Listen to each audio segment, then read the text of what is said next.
Grandissime emozioni sia perché è la Scala, sia perché è un evento riservato ai giovani.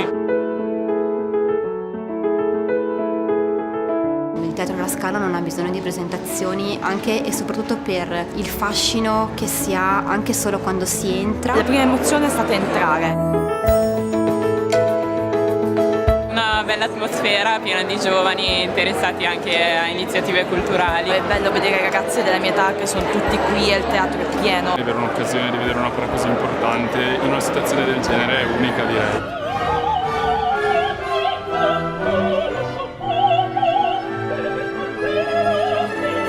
Senza fiato, e questo è cominciato già dalla presentazione del maestro Sartorelli, che è stata veramente appassionante. L'introduzione è stata molto importante anche per capire appunto la storia che io non conoscevo sinceramente.